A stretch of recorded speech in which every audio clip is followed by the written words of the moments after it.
গরম গরম পকোড়া খেয়ে যান, গরম গরম পকোড়া, খুবই টেস্টি টেস্টি জলের পকোড়া। যত ইচ্ছা পকোড়া খান, পেট খারাপের কোনো ভয় নেই, গ্যাস নেই, অম্বল নেই, অ্যাসিডিটি নেই, কোনো সমস্যা নেই। চলে আসুন চলে আসুন, জলের পকোড়া খাবেন, চলে আসুন। কম দামে 10 টাকায় 5টা পকোড়া পেয়ে যাবেন। স্বর্ণালীর চিৎকার শুনে সেই গ্রামের বেশ কয়েকজন বয়স্ক লোক তার পকোড়ার ঠেলাগাড়ির সামনে চলে যায়, আর স্বর্ণালী তাদেরকে গরম গরম পকোড়া পরিবেশন করে। এমন সময় সেখানে শঙ্কর নামে এক যুবক ছেলে আসে।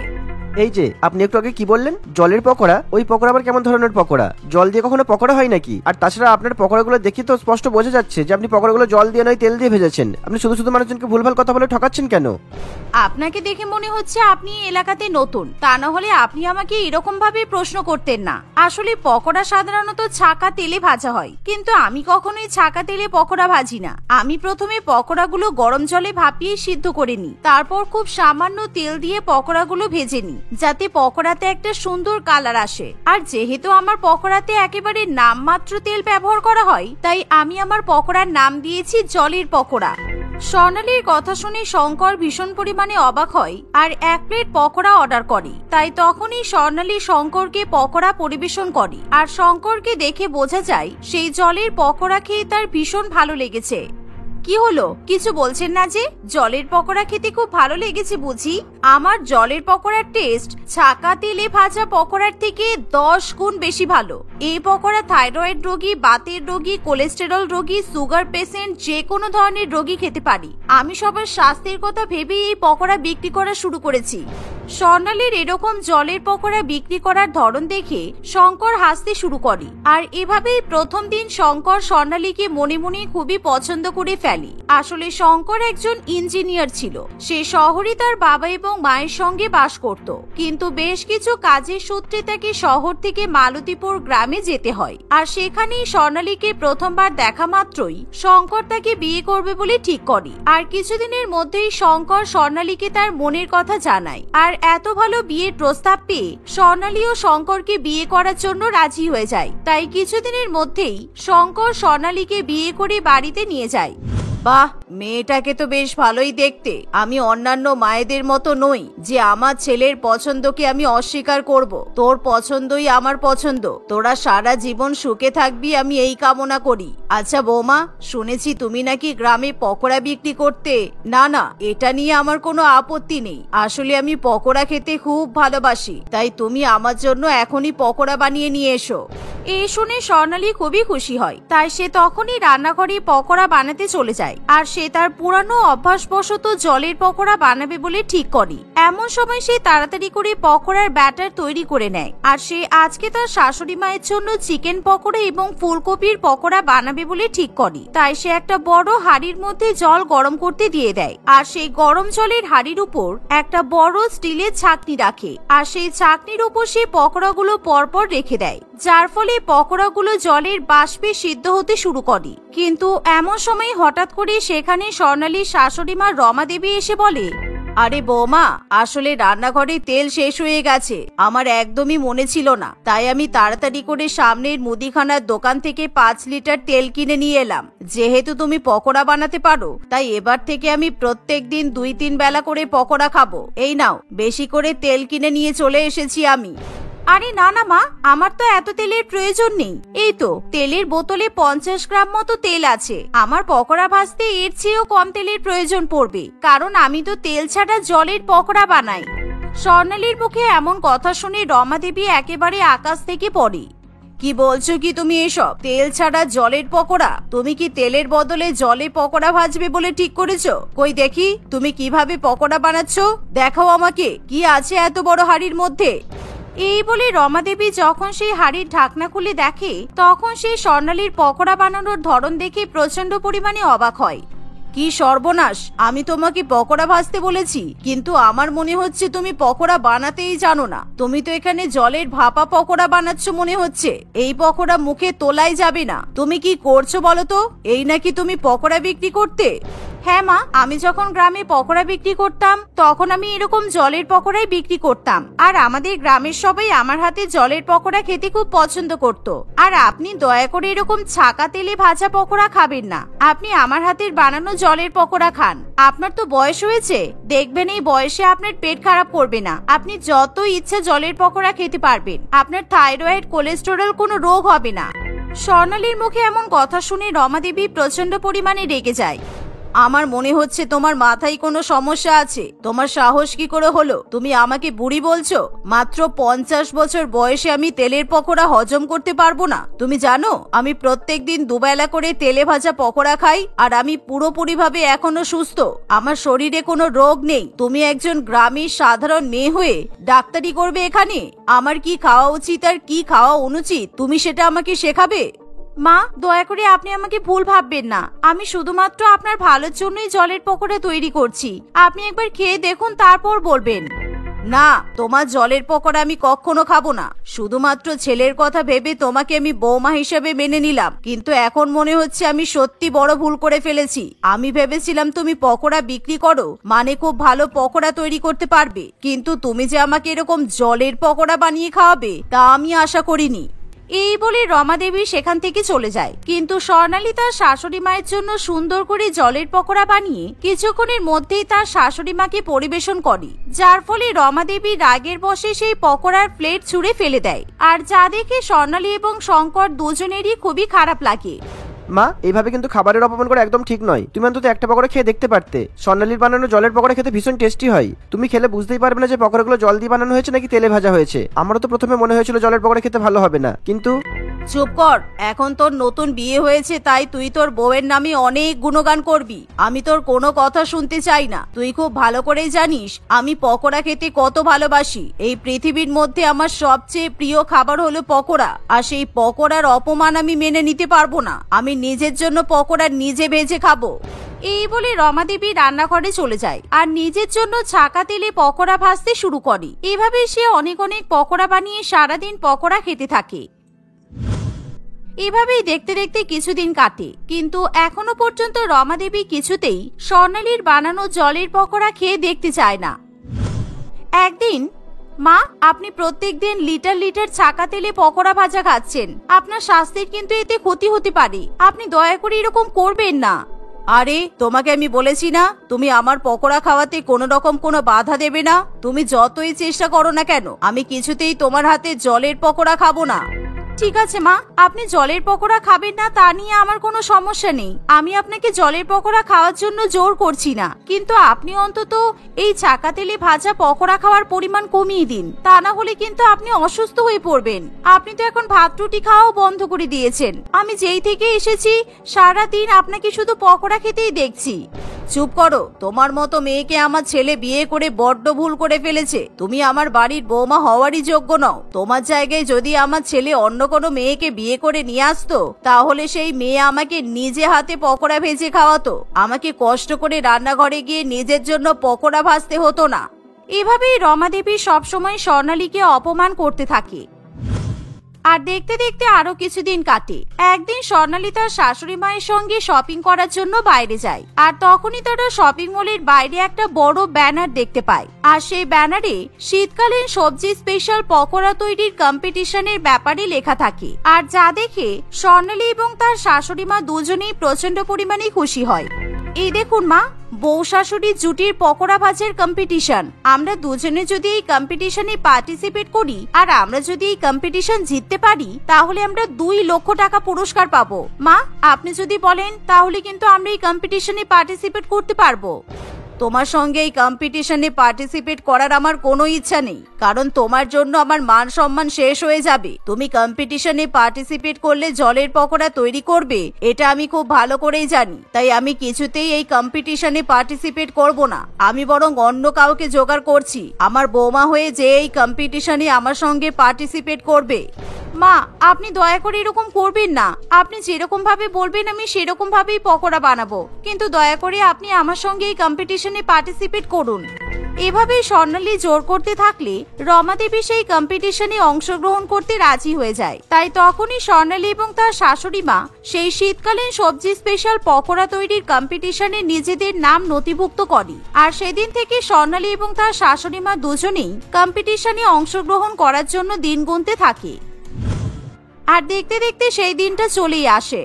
বৌমা, আমি বাজার থেকে সমস্ত কিছু কিনে নিয়ে চলে এসেছি। আজকে আমরা ফুলকপির পকোড়া, ব্রোকলির পকোড়া, গাজরের পকোড়া আর মূলোর পকোড়া বানাবো। পকোড়া বানানোর উপকরণ আর 5 লিটার তেল এই ব্যাগের মধ্যে আছে। আমি সমস্ত কিছু গুছিয়ে নিয়েছি। যাওয়ার সময় মনে করে কিন্তু এই ব্যাগটা নিয়ে যেতে হবে।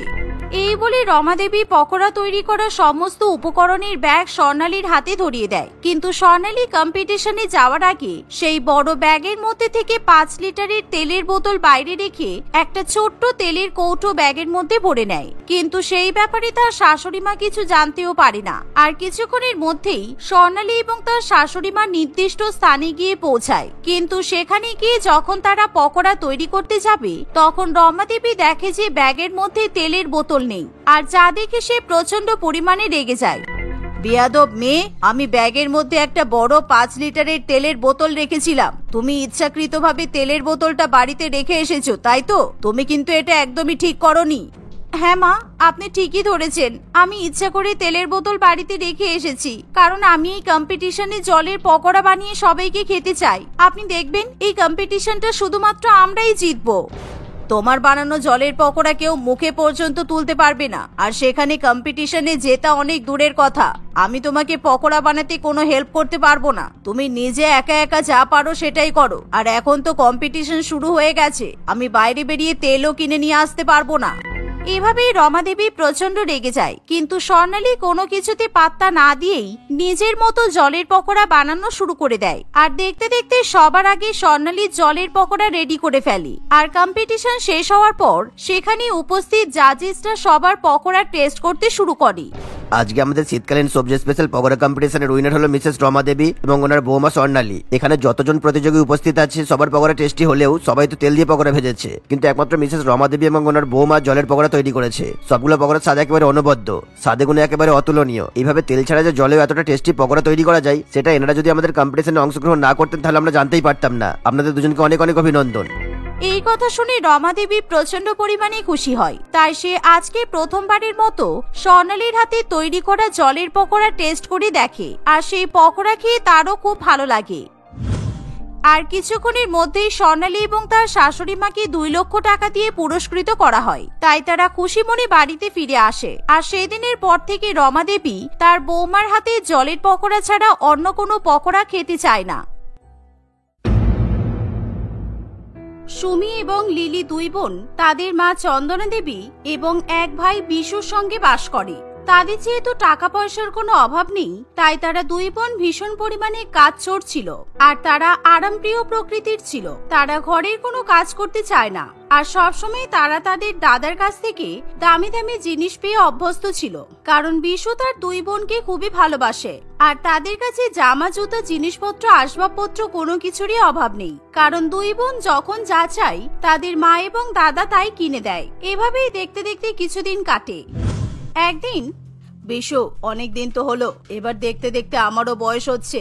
এবার তুই বিয়েটা করে নে। আমি এবার বাড়িতে বৌমা নিয়ে আসতে চাই। কারণ এরকম কাজচোর মেয়ের পেছনে খাটতে খাটতে আমার কোমরে আর পায়ে আরো ব্যথা বেড়ে যাচ্ছে।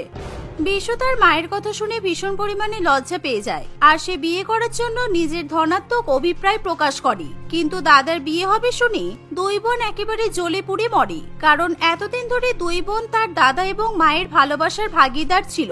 কিন্তু এখন যদি তাদের বাড়িতে বৌদি চলে আসে তাহলে তাদের ভালোবাসা ভাগাভাগি হয়ে যাবে। আর সবাই নতুন বউকেই বেশি পরিমাণে ভালোবাসা দেবে। তাই 2 বোন একেবারে দাদার বিয়ের কথা সহ্য করতে পারে না। দেখলি তো মা কেমন দাদার বিয়ে দিয়ে বাড়িতে বউ আনার পরিকল্পনা করছে। বাড়িতে যদি বৌদি আসে তাহলে বুঝতে পারছিস আমাদের জায়গা এই বাড়িতে কোথায় গিয়ে দাঁড়াবে। আর দাদার বিয়ের পর কিন্তু মা আমার আর তোর বিয়ে দেওয়ার জন্য উঠে পড়ে লাগবে। তুই একদম ঠিকই বলেছিস। আর আমাদের যদি এখন বিয়ে হয়ে যায় তাহলে শ্বশুর বাড়ি গিয়ে কিন্তু সংসার সামলাতে হবে। কিন্তু আমি বাপের বাড়ির আরাম ছেড়ে কিছুতেই শ্বশুর বাড়িতে যেতে পারবো না। তাই যে করেই হোক দাদার বিয়েটা কিন্তু আটকাতে হবে। কিন্তু মা আর দাদা যেভাবে জেদ ধরে বসেছে যে বিয়ে দিয়ে বাড়িতে বউ নিয়ে আসবেই, সুতরাং আমার তো কোনো সাধ্য নেই এই বিয়েটা আটকানোর। কিন্তু বাড়িতে যদি বৌদি চলে আসে তাহলে কিন্তু আমরা বৌদির উপর অত্যাচার করে ওকে বাড়ি থেকে তাড়িয়ে দিতে পারি, কারণ কোনো বাড়ির বউ এরকম দুটো অত্যাচারী ননদকে তো মেনে নিতে পারবে না।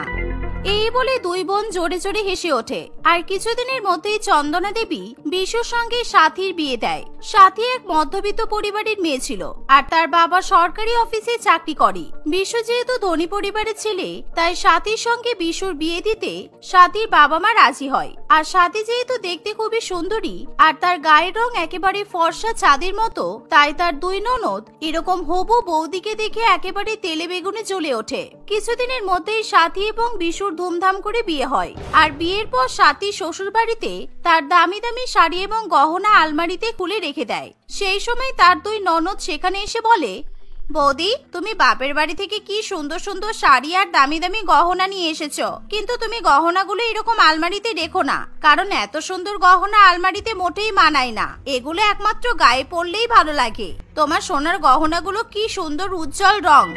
তুমি ঠিকই বলেছো সুমি, কিন্তু এখন যদি আমি এত ভারী ভারী সোনার গহনা পরে বাড়িতে ঘুরে বেড়াই তাহলে তো কাজকর্ম করতে পারবো না। বরঞ্চ আমি এই গহনাগুলো খুলে রাখি, তারপর যখন কোনো উৎসব অনুষ্ঠান হবে তখন আলমারি থেকে না হয় বের করে সোনা গহনাগুলো পরা হবে। বৌদি, তুমি হয়তো দিদির কথা বুঝতে পারলে না। আমরা বলতে চাইছি যে তুমি এই গহনাগুলো বরঞ্চ আমাদেরকে দিয়ে দাও। তুমি যদি গহনাগুলো এখন পরতে না পারো কোনো অসুবিধা নেই, কিন্তু আমরা এই গহনাগুলো পরবো, কারণ আমাদের একটা বিয়ে বাড়ির অনুষ্ঠান আছে। নতুন বউ তার দুই ননদের কথা শুনে ভীষণ পরিমাণে অবাক হয়, কিন্তু সে যেহেতু ভীষণ সরল মনের মেয়ে, তাই সে তার সোনা গহনাগুলো দুই ননদের হাতে দিয়ে দেয়। আর এমনকি তার দুই ননদ নিজেদের বৌদির কাছ থেকে শাড়ি পর্যন্ত নিয়ে চলে যায়। কিন্তু সাথী এই বিষয়টা তার শাশুড়ি মা কিংবা স্বামী কাউকেই জানায় না।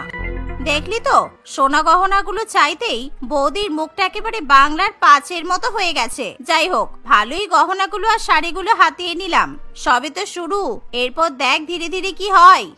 পরের দিন সকালবেলা ঘুম থেকে ওঠার পর সাথী সবার জন্য রান্না বান্না করবে বলে রান্নাঘরে যায়। আর বাড়িতে যেহেতু এখন 5 জন মানুষ, তাই সাথীকে এই গরমের মধ্যে সবার জন্য রান্না করতে বেশ কষ্ট পোহাতে হয়। কিরে সুমি, লিলি, বেলা 1টা বাজে, নতুন বৌদি রান্নাঘরে গিয়ে সবার জন্য রান্না করছে আর তোরা দুজনে পড়ে পড়ে ঘুমাচ্ছিস। তাড়াতাড়ি ঘুম থেকে ওঠ আর বৌদিকে একটু রান্নাঘরে গিয়ে সাহায্য কর। কিছুদিন পর তোদের বিয়ে দিলে তখনও কি তোরা শ্বশুর বাড়িতে গিয়ে বেলা 1টা পর্যন্ত ঘুমাবি? ওহ মা, একদম বিরক্ত করো না তো, আমাদের ভালো করে ঘুমাতে দাও। আর নতুন বৌদি থাকতে আমরা ওকে রান্না করতে হেল্প করতে যাব কেন? নতুন বৌদি ঠিক রান্না বান্না সামনে নিতে পারবে। এই বলে সুমি এবং লিলি তাদের মাকে ঘর থেকে বের করে দেয় এবং তখনই তারা দুই ননদ তাদের বৌদিকে নিজেদের ঘরে ডেকে পাঠায়। বৌদি, আজকে ভীষণ গরম পড়েছে, তাই আমি আর এসি থেকে বাইরে বেরোবো না। তুমি আমার জন্য বেড টি আর তার সাথে ফ্রেঞ্চ টোস্ট করে নিয়ে এসো, আমি ব্রেকফাস্ট করে নেব। আর হ্যাঁ, দুপুরবেলার লাঞ্চ হয়ে গেলে আমার ঘরে কিন্তু লাঞ্চটাও দিয়ে যেও। আচ্ছা বৌদি, শোনো, আমি বাথরুমে আমার অনেকগুলো দামি দামি জামা কাপড় রেখেছি, তুমি ওগুলো ভালো করে কেচে পরিষ্কার করে ছাদে মেলে দেবে। আর ভুল করে কিন্তু ওয়াশিং মেশিনে জামা কাপড়গুলো কাচবে না, কারণ ওয়াশিং মেশিনে ওগুলো কাচলে কিন্তু নষ্ট হয়ে যাবে। আর দুপুরবেলা তুমি কি রান্না করছো তা আমি জানি না, কিন্তু আমার জন্য তুমি ফ্রাইড রাইস আর চিলি চিকেন রান্না করবে। তোমরা যা যা বললে সবই তো আমি মানলাম, কিন্তু আমি এখন শাশুড়ি মায়ের জন্য মাছের ঝোল আর ভাত রান্না করছি, তাই তোমরা যদি আজকে মাছের ঝোল ভাত খেয়ে নিতে তাহলে খুব ভালো হতো। আর তাছাড়া বিয়ের পর আমি কিন্তু খুবই ক্লান্ত, আর বিয়ের সময় আমার অনেক শাড়ি জামা কাপড় গরমে ঘেমে একেবারে নোংরা হয়ে পড়ে আছে, তাই আমি ভেবেছি আজকে আমিও আমার জামা কাপড়গুলো পরিষ্কার করব। তাই তোমরা যদি আজকে নিজেদের কাজগুলো করে নিতে তাহলে খুব ভালো হতো। সাথীর মুখে এমন কথা শুনে তার দুই ননদ প্রচন্ড পরিমাণে রেগে যায়, তাই তারা তাদের বৌদিকে খারাপ খারাপ কথা শোনাতে শুরু করে। এর ফলে সাথীর চোখে একেবারে জল চলে আসে, তাই সে কোনো কথা না বলে তার দুই অত্যাচারী ননদের কথা মতো তাদের কাজ করতে শুরু করে দেয়। আর এভাবেই সারাদিন কেটে যায়। বিকেল বেলা সে যখন কাজ সেরে টিভি দেখতে বসে, সেই সময় বসে বসে টিভির সামনে বাংলা সিরিয়াল দেখা হচ্ছে, আরাম করা হচ্ছে। টিভি দেখা আরাম করা আমি বের করে দিচ্ছি। এই বলে সুমি এবং লিলি নিজেদের ঘর থেকে অনেক অনেক জামা কাপড় এবং সেই সঙ্গে সুচ আর সুতা নিয়ে এসে তাদের বৌদিকে জামা কাপড়গুলো সেলাই করে দিতে বলে। বৌদি, তুমি যখন বসে বসে বাংলা সিরিয়াল দেখছো তখন আমাদের এই জামা কাপড়গুলো ভালো করে সেলাই করে দাও তো, কারণ জামা কাপড়গুলো গরমে পরি বলে গায়ের ঘাম লেগে ছিঁড়ে গেছে আর কলেজে যেতেও খুব অসুবিধা হচ্ছে। কিন্তু সুমি, টিভি দেখতে দেখতে আমি কিভাবে সেলাই করব? আমি তো কখনো সেলাই শিখিনি। তুমি বরঞ্চ এই জামা কাপড়গুলো দর্জির দোকানে দিয়ে দাও। বাংলা সিরিয়াল দেখো আর সেলাই করতে পারো না? মিথ্যা কথা বলা হচ্ছে। আমরা তোমার কোনো কথা শুনতে চাই না। তুমি আমাদের জামা কাপড়গুলো এক্ষুনি সেলাই করে দাও, আর যদি সেলাই করতে না পারো তাহলে অনলাইনে দেখে শিখে নাও, ঠিক আছে? আর তুমি কিন্তু ভুলে যাচ্ছ, তোমার বিয়ের শাড়ি আর দামি দামি গহনা কিন্তু আমাদের কাছে আছে। তুমি যদি আমাদের কথা না শোনো তাহলে কিন্তু তুমি তোমার শাড়ি আর গহনা ফেরত পাওয়ার আশা ছেড়ে দাও। সুমি এবং লিলির এরকম অত্যাচারী কথা শুনি সাথী একেবারে অতিষ্ঠ হয়ে ওঠে, কিন্তু তার কিছু করার থাকে না। তাই সে টিভি বন্ধ করে তার দুই ননদের জামা কাপড় সেলাই করা শুরু করে। আর এভাবেই অতগুলো জামা কাপড় সেলাই করতে করতে তার দুই চোখের অবস্থা খারাপ হয়ে যায়, এমনকি মাঝে মাঝে তার হাতে সূচ পর্যন্ত ফুটে যায়। বিশু, শোনো না, আজকে আমার চোখে ভীষণ ব্যথা করছে, তাই তুমি আমাকে একটু চোখের ডাক্তার দেখিয়ে নিয়ে আসবে। আমার মনে হচ্ছে আমার চোখে পাওয়ার লাগবে। হ্যাঁ, চোখ তো খারাপ হবেই। সারা সন্ধ্যা বসে বসে বাংলা সিরিয়াল দেখলে চোখ খারাপ হবে না তো কি হবে? আর আমি তোমাকে এখন চোখের ডাক্তারের কাছে নিয়ে যেতে পারবো না, কেননা আমার এখন অফিসে একটা ইম্পর্টেন্ট মিটিং চলছে ল্যাপটপে। তাই তুমি তোমার দুই ননদের সাথে ডাক্তার দেখাতে চলে যাও। আমি এখনই আমার দুই বোনকে বলে দিচ্ছি। এই বলে বিশু তার দুই বোনকে ডেকে পাঠায় আর বৌদিকে চোখের ডাক্তারের কাছে নিয়ে যাওয়ার কথা বলে। কিন্তু সাথীর দুই ননদ যখন জানতে পারে যে তাদের বৌদি ননদদের নামে এখনো পর্যন্ত নালিশ করেনি, তখন তাদের বদমাইশি আরো বেশি পরিমাণে বেড়ে যায়। কিন্তু সাথী কিছুতেই তার দুই ননদের সঙ্গে ডাক্তার দেখাতে যেতে চায় না, কিন্তু তার দুই ননদ তাকে জোর করে নিজেদের সঙ্গে ডাক্তারের কাছে নিয়ে যেতে চায়। বৌদি, আমি প্রত্যেক দিনই শুনি তোমার বাবার সঙ্গে ফোন করে তুমি কি সব টাকা পয়সার গল্প করো, আর তোমার বাবা প্রত্যেক মাসে তোমাকে অনেক অনেক টাকা পাঠায়। সেই টাকাগুলো তো তুমি ব্যাংকে জমিয়ে রাখতে পারো, কিন্তু অত টাকা নিয়ে তুমি মরবে নাকি? তাই আজকে যখন তুমি দুই ননদের সঙ্গে বেরিয়েছো, তাহলে তোমাকে কিন্তু আজকে অনেক টাকা খরচা করতে হবে। হ্যাঁ বৌদি, আজকে আমরা প্রথমে তোমাকে চোখের ডাক্তার দেখানোর আগে শপিং করতে যাব, তারপর রেস্টুরেন্টে খেতে যাব, কেমন? আর তার সঙ্গে পার্লারেও যাব, কারণ অনেকদিন হয়ে গেল চুলে কালার করা হয়নি, তার সঙ্গে ফেসিয়ালও করা হয়নি। কিন্তু ওই টাকাগুলো তো আমার নয়। আমার বাবা প্রত্যেক মাসে যে মাহিনা পায় সেখান থেকে বাবা নিজের আর মায়ের জন্য কিছু কিছু টাকা জমিয়ে রাখে। আর বাবা ঠিকমতো ফোন চালাতে পারে না বলে আমাকে টাকা পাঠিয়ে দেয়, যাতে আমি ব্যাংকে দিয়ে দিতে পারি। কিন্তু তোমরা দুজনে টাকার কথা বলো না প্লিজ, আমি টাকা এখন খরচা করতে পারবো না। সুমি এবং লিলি তাদের বৌদির কোনো কথা শুনতে চায় না। তারা প্রথমে শপিং মলে যাওয়ার জন্য একটা বড় গাড়ি বুক করে, আর সেই গাড়ির ভাড়া 1000 টাকা। তারা গাড়ি করে শপিং মলে যায় আর সাথীকে সেই 1000 টাকা দেওয়ার জন্য বাধ্য করে। সেই সাথে দুই ননদ মিলে সাথীর টাকা দিয়ে দামি দামি শাড়ি, জামা কাপড়, গহনাগাটি শপিং করতে থাকে। এর ফলে 50,000 টাকা বিল হয়, আর যেটা বাধ্য হয়ে সাথীকেই দিতে হয়। কিন্তু সাথী টাকা খরচা করলেও তারা সাথীর জন্য কিছু কেনে না। এভাবে তাদের শপিং করা হয়ে গেলে তারা রেস্টুরেন্টে দামি দামি খাবার খেতে চলে যায়, কিন্তু সাথীকে তার ননদরা কোনো খাবার খেতে দেয় না। আর তাদের খাওয়া দাওয়া হয়ে গেলে সুমি এবং লিলি পার্লারে চলে যায়। সেখানে তারা দুই বোন দামি দামি পেডিকিউর, ম্যানিকিউর, ফেসিয়াল, চুলের কালার ইত্যাদি করায়। আর এভাবে একদিনে সাথীর প্রায় 1 লক্ষ টাকা খরচা হয়ে যায়, যা তার বাবার সারা মাসের কষ্ট করা মাহিনা থেকে জমানো টাকা ছিল। কি হলো, এবার তোমরা আমাকে চোখের ডাক্তারের কাছে নিয়ে চলো। আমার চোখে কিন্তু ভীষণ ব্যথা করছে, আমি ঠিকভাবে দেখতেও পাচ্ছি না। কালকে তোমাদের অত বেশি জামা কাপড় সেলাই করার ফলে আমার এই অবস্থা হয়েছে। আমি তো তোমাদের সব কথা শুনলাম, এবার অন্তত ডাক্তার দেখাই। না বৌদি, তোমাকে আর ডাক্তার দেখানোর মতো আমাদের মুড নেই। কিন্তু হ্যাঁ, তুমি বাড়িতে গিয়ে দাদাকে বলবে না যে আমরা তোমাকে ডাক্তার দেখাতে নিয়ে যাইনি, কারণ দাদা যদি এই বিষয়টা জানতে পারে তাহলে বুঝতেই তো পারছো তোমার কি হবে। তোমাকে এমন ভাবে ফাঁসাবো যে তুমি কিন্তু পালিয়ে কুল পাবে না। এই বলে দুই ননদ বৌদিকে নিয়ে বাড়িতে ফিরে যায়। কিন্তু বাড়িতে এসে তারা দেখে যে বিশু এবং তার মা রাগান্বিত অবস্থায় সুমি এবং লিলির দিকে তাকিয়ে আছে। আর এই দেখে তারা দুই বোন খুবই ভয় পেয়ে যায়। আজকে তোরা দুই মেয়ে বাড়িতে ছিলিস না, সেই সুযোগে তোদের আলমারি পরিষ্কার করতে গিয়ে আমি দেখেছি তোদের বৌদির যত দামি দামি সোনা গহনা আর দামি দামি শাড়ি তোদের আলমারিতে রাখা আছে। কি ব্যাপার বলতো? সেই সময় সুমি এবং লিলি কি উত্তর দেবে কিছুই বুঝে উঠতে পারে না। ফলে তারা সব দোষ তাদের বৌদির ঘাড়ের উপর চাপিয়ে দেয়। কিন্তু তাদের মা কিছুতেই কোনো কথা বিশ্বাস করতে চায় না। তাই সাথী তার শাশুড়ি মেয়ে এবং স্বামীর সামনে সমস্ত সত্যি ঘটনা বলে দেয়। আমাদেরকে ক্ষমা করে দাও। আসলে আমরা ভেবেছিলাম বৌদি আসার পর আমাদের ভালোবাসা ভাগাভাগি হয়ে যাবে, কিন্তু দয়া করে আমাদেরকে ক্ষমা করে দাও তোমরা।